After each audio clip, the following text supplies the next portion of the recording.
1 नवंबर 2010 और आज हम 10 साल इस छत्तीसगढ़ के निर्माण के पूरा करने जा रहे हैं।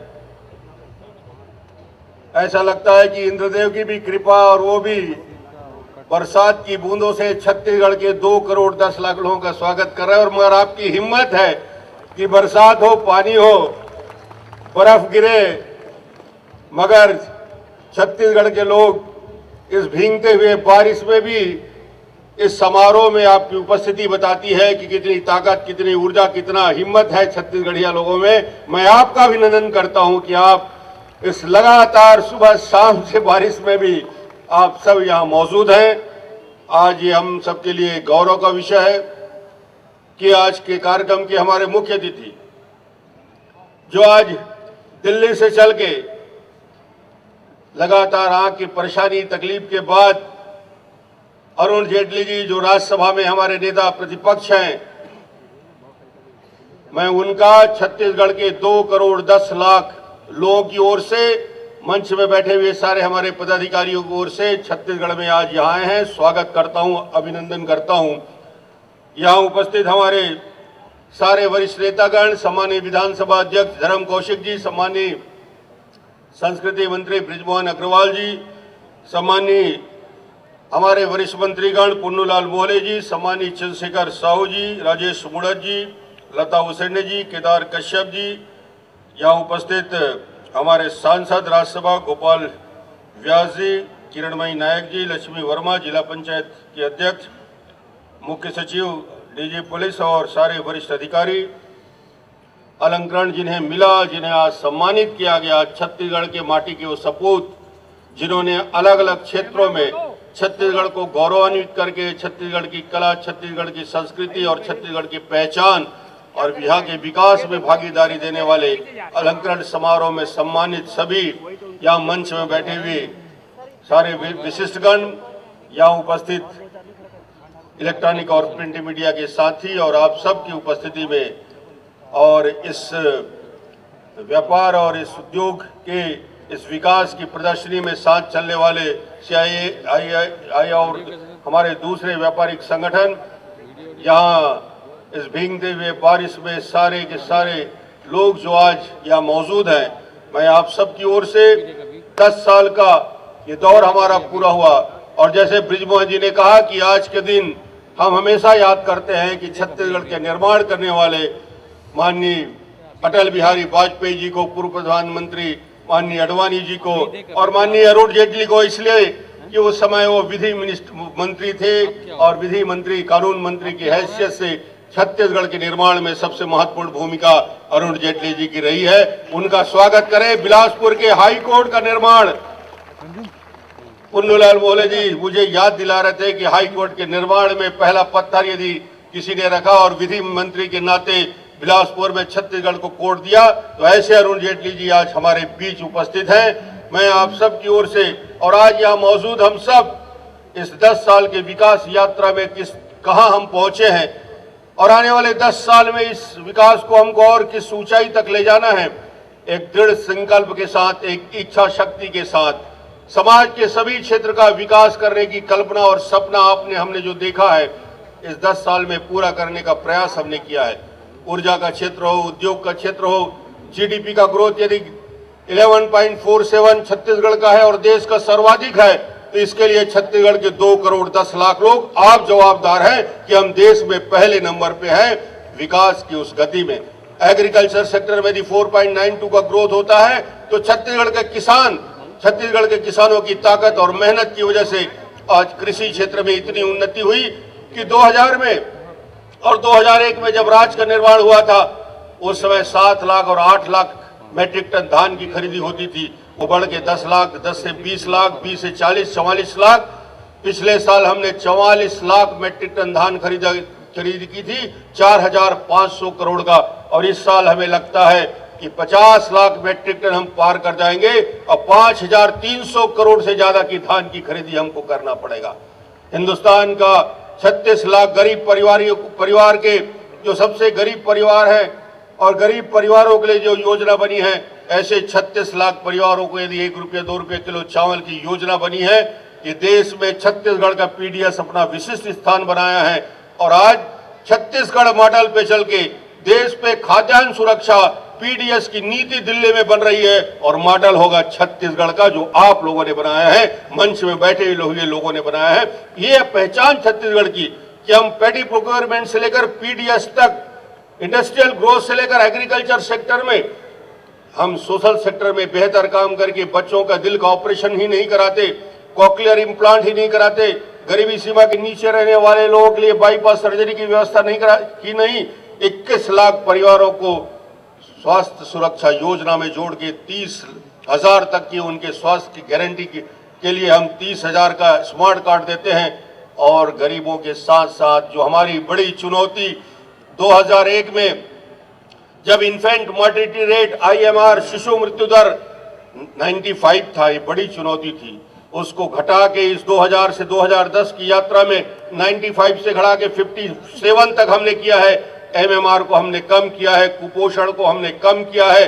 जहां 8 से 10 लाख लोग पलायन छत्तीसगढ़ से करते थे, अब हजारों की संख्या में लाने का काम हमने किया है। ये छत्तीसगढ़ में यदि भारतीय जनता पार्टी की सरकार आपने बनाई है, ये सरकार आपकी है, आपके द्वारा बनाई गई सरकार है। और इस सरकार ने बस्तर से लेकर सरगुजा तक विकास की उस यात्रा को तय किया है। 13 लाख लोगों को यदि चरण पादुका देकर उनके पैरों की चिंता सरकार करती है, 32 लाख लोगों को नमक देकर यदि उस आदिवासी को उस शोषण से मुक्ति की बात करती है, 2 लाख से ज्यादा लोगों को जमीन का पट्टा देकर हिंदुस्तान में सबसे ज्यादा यदि अधिकार पत्र कहीं दिया गया है तो छत्तीसगढ़ में दिया गया है। 2,06,000 जमीन के पट्टे हमने ट्राइबल क्षेत्र में बांटे हैं। अब उस जमीन का हम विकास कर रहे हैं, उनको डोली बनाने के लिए, उसको समतलीकरण के लिए, उस पे बेहतर सिंचाई के लिए, कुएं खोदने के लिए सरकार की व्यवस्था और योजना से लाभ दे रहे हैं। हिंदुस्तान में बिजली की कमी है, 60,000 मेगावाट की कमी है जनरेशन और डिमांड के बीच में, मगर हिंदुस्तान में छत्तीसगढ़ ऐसा राज्य है जो बिजली के मामले में पैरों में खड़ा है, आत्मनिर्भर है। पर कैपिटा पावर कंजम्पशन जिस छत्तीसगढ़ को पिछड़ा राज्य का कहते हैं, इस आंकड़े को मैं अरुण जी को इसलिए बताना चाहूंगा कि दिल्ली, पंजाब, हरियाणा और गुजरात और बाकी राज्यों से जब तुलना करते हैं, per capita power consumption national average यदि 820 यूनिट का है तो छत्तीसगढ़ के 2 करोड़ लोग 836 और 840 यूनिट का पावर कंजम्पशन करते हैं। राष्ट्रीय औसत से ज्यादा हमारा बिजली की खपत प्रति व्यक्ति है। 2,37,000 किसानों को 6,000 यूनिट तक निःशुल्क बिजली, 6,000 यूनिट तक बिजली निःशुल्क यदि देते हैं, 16% ब्याज दर को घटा के यदि 3% किया है तो किसानों के चेहरे में प्रसन्नता आती है, खुशी आती है। छत्तीसगढ़ में हमने लागत मूल्य को कम करने के लिए, ब्याज दर को कम करने के लिए इन योजनाओं को जन्म दिया है, जिसमें छत्तीसगढ़ की खुशहाली और छत्तीसगढ़ महतारी के 2 करोड़ 10 लाख जो बच्चे हैं उनके जीवन में और हमारे जीवन में प्रसन्नता आए और खुशी आए। छत्तीसगढ़ धीरे धीरे विकास की दिशा में आगे बढ़ रहा है। बहुत सारी मंजिलें हमें तय करनी है, बहुत सारे रास्ते हमें तय करना है। 10 साल में हमने विकास की जिस काम को शुरुआत की है, छत्तीसगढ़ की जनता में इतनी ताकत है, इतनी ऊर्जा है, इतने हमारे पास माइंस है, मिनरल्स हैं, जितना लोह का भंडार है, कोयले का भंडार है, जितना हमारे पास बॉक्साइट है। हिंदुस्तान के कुल उत्पादन होने वाले लोहे का 20% हम उत्पादित करते हैं। हिंदुस्तान में होने वाले एल्युमिनियम का 18 से 19% हम तैयार करते हैं। हिंदुस्तान में कुल होने वाले सीमेंट के उत्पादन का 19% यदि छत्तीसगढ़ पैदा करता है। ये छत्तीसगढ़ की ताकत है कि छत्तीसगढ़ देश के लिए बिजली बनाता है, छत्तीसगढ़ के लिए चावल उत्पादन करता है, छत्तीसगढ़ के लिए छत्तीसगढ़ के लोगों की ताकत है कि आज 6 से 7 राज्यों में छत्तीसगढ़ का चावल जाता है। और छत्तीसगढ़ का पीडीएस के बारे में अब बताने की आपको जरूरत नहीं। मैं बहुत सारी योजनाओं को गिनाना नहीं चाहता क्योंकि बरसात में आप भी भीगे हैं। मैं तो आज हम सब अरुण जी को सुनेंगे, छत्तीसगढ़ की उस कहानी को बताने की जरूरत मैं ज्यादा नहीं समझता। हमने आने वाले समय में एक नए क्षेत्र में बेहतर काम करने का संकल्प लिया है और छत्तीसगढ़ की एक नई योजना जिसमें असंगठित क्षेत्र में काम करने वाले मजदूर के लिए, कुली के लिए, रेजा के लिए, हमाल के लिए, मिस्त्री का काम करने वाले के लिए, रिक्शा चलाने वाले के लिए, ठेले चलाने वाले के लिए ऐसा संगठित क्षेत्र में जो काम करते हैं, जिनकी कोई चिंता नहीं करता, उनके लिए आने वाले समय में 100 करोड़ हर साल की योजना लाएंगे। उनके लिए बीमा की राशि होगी 30,000 का, उनके लिए इस कार्ड दिया जाएगा। उनको ट्रेनिंग और स्किल अपग्रेडेशन, कौशल उन्नयन के लिए उनको प्रशिक्षित किया जाएगा। हमारी बहनें जो रेजा और कुली की काम करती है, जो साइकिल चलाते हुए अपने जहां तक वो काम करती है, उनके लिए हर साल 10,000 साइकिल की व्यवस्था। ऐसे वृद्ध हमारे काम करने वाली बहनों के लिए सिलाई मशीन की व्यवस्था, उनके बच्चों के लिए शिक्षा की व्यवस्था।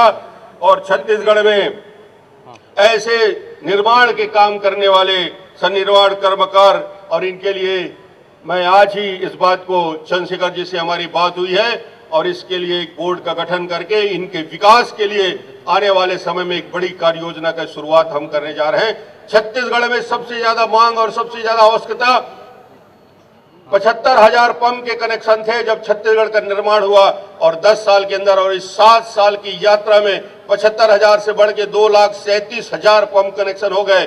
मैं आपको बताना चाहूंगा, आने वाले 3 साल में हमने टारगेट किया है, लक्ष्य किया है, आने वाले 3 साल में 60,000 से ज्यादा पंप को हम बिजली देंगे, और उसके लिए हमने कार्य योजना बनाई। जो 60,000 पंप कनेक्शन को बिजली हमें देना है आने वाले 3 साल में, प्रत्येक कनेक्शन के लिए छत्तीसगढ़ सरकार की ओर से 50,000 तक के उसके लाइन बिछाने के लिए पैसे की राशि भी उपलब्ध करा रहे हैं। 300 करोड़ की योजना, आने वाले 3 साल में 3,15,000 पंप कनेक्शन हो जाएंगे। ये छत्तीसगढ़ की ताकत है, ये छत्तीसगढ़ की मेहनत और छत्तीसगढ़ के मेहनत करने वाले लोगों की। आने वाले समय में हमने केंद्र सरकार से मांग की है, अरुण जेटली जी भी बैठे हैं, धान की उत्पादन लागत के लिए हमने बार बार कृषि मंत्री से दिल्ली में चर्चा किया है। हम धान की खरीदी केंद्र के लिए करते हैं, छत्तीसगढ़ सरकार यदि खरीदी करता है तो एफसीआई के लिए, हिंदुस्तान के गरीबों के लिए चावल धान की खरीदी हम करते हैं। हमने केंद्र से कहा है कि लागत मूल्य के आधार पे चावल के धान की कीमत बढ़नी चाहिए। हमारे मंत्रीगण, हमारे सांसदों ने दिल्ली में जाकर इस बात की मांग की। मैंने स्वयं इस विषय को लेकर कहा कि कम से कम धान की कीमत में वृद्धि। छत्तीसगढ़ के हमारे सांसदों ने, हम लोगों ने मांग किया था कि आज यदि 1,000 रुपये में धान खरीद हो रहा है तो कम से कम 1,400 करोड़ मिनिमम सपोर्ट प्राइस होना चाहिए, उससे ज्यादा जितना भी हो जाए। मगर केंद्र ने अभी तक इस पे कोई पहल नहीं की है। अरुण जी से जी हम इस बात का आग्रह करेंगे कि दिल्ली जाकर इस विषय में भी चर्चा कृषि मंत्री और प्रधानमंत्री से करें। मगर इसके साथ ही साथ छत्तीसगढ़ एक गरीब राज्य, छत्तीसगढ़ अपनी आर्थिक संसाधन को देखते हुए भी किसानों के हित में हमने तय किया है कि धान खरीदी की कीमत में छत्तीसगढ़ सरकार की ओर से 250 करोड़ यानी 50 रुपया प्रति क्विंटल हम भी बोनस देंगे। 250 करोड़ की राशि खर्च होगी। और हम केंद्र से मांग करेंगे कि किसानों को समुचित मिनिमम सपोर्ट प्राइस में धान खरीदी की व्यवस्था हो। आप सब ने इस पूरे राज्य उत्सव में 26 तारीख से लेकर 1 तारीख तक पूरे जोश खरोश के साथ उद्योग से लेकर कृषि से लेकर हमारे सभी विभागों की प्रदर्शनी में हस्तशिल्प से लेकर जितने भी हमारे विभाग हैं, कृषि विभाग, वन विभाग और सारे ऊर्जा के साथ साथ सभी विभागों ने एक बेहतर प्रदर्शनी लगाई है। मुख्य सचिव और सभी विभाग के प्रमुख सचिव और सभी अधिकारियों को मैं बधाई दूंगा। बेहतर पुलिस व्यवस्था के लिए डीजी के साथ साथ सारे वरिष्ठ पुलिस के अधिकारियों को और विभाग के सभी अधिकारियों की लगातार 26 तारीख से लेकर 1 तारीख तक आपकी सक्रियता और सजगता से छत्तीसगढ़ के हजारों लाखों लोगों ने इस मेले को देखा है। इस बार हमने स्कूल के बच्चों को और कॉलेज के बच्चों को भी लाया, उन्हें भी आने वाले भविष्य के बारे में इस मंच से उनसे चर्चा कराई, बातचीत की। एक उत्साह के साथ छत्तीसगढ़ तेजी के साथ आगे बढ़ रहा है।